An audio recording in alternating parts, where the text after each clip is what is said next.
G'day! The LEGO Friends Axolotl Adventure Boat, set 42681, just under 100 pieces. You're going to get 2 axolotls and a boat, along with Leo and Alba minidolls.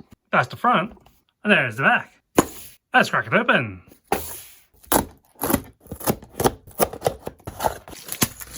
Two bags, 2 booklets, and a loose plate.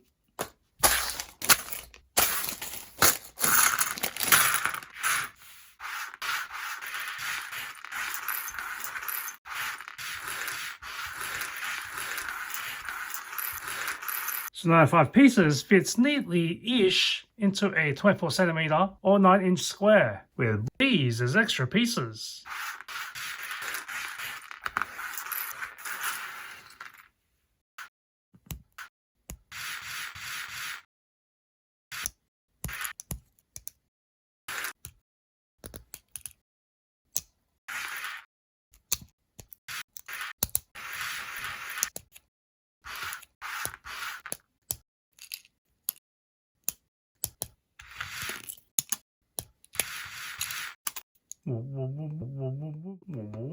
So in the Axolotl Adventure Boat, you get this little rafting boat that is shaped like a little axolotl. You get the features on the side of the face and a tail rudder that waves about, along with binoculars off the side about to fall in, and the oars off to the side, which you're also able to just change around and put it into Leo's hand as a way to steer through the waters. I'm not sure what the thing in the back is. Could be a water bottle or something that's part of the boat. There's a nice translucent element for the tail here. In the other book, you'll be building a little axolotl grotto, replete with, I believe those are worms, and whatever these flowering things are. Aquatic flora. It could be some kind of vine or seaweed draping down, along with these little flowers. These transparent bricks add to the whole flavor of it, helping pay off that underwater look. More of an underwater set. It probably doesn't make sense to stick it on the beach here. Leo and Alba are both wearing life jackets for a smart, safe water play, but you take them off to see a better detail of their clothes. Leo's wearing blue cargo shorts with blue laced up shoes, 2 layers of shirts with a pocket, diamond design on the back.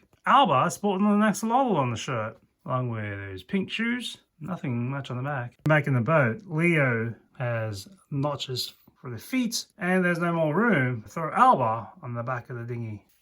A little closer look on these axolotls. The blue axolotl is called Opal, and the pink is Bubbles. These cute little things, they've got a bit of a hole in the top of their head. You may be able to decorate it with the thing that comes off of the boat. Now it looks a bit like a crown or horns. It's a bit of a tight squeeze on this grotto. The headphones or plumes are a bit translucent and shimmery, and the detail on their feet splayed out a little bit for that extra traction in the water. See, the dorsal fin goes all the way to the bottom. An instant buy just for these 2 axolotls alone. See you next time on Snorks.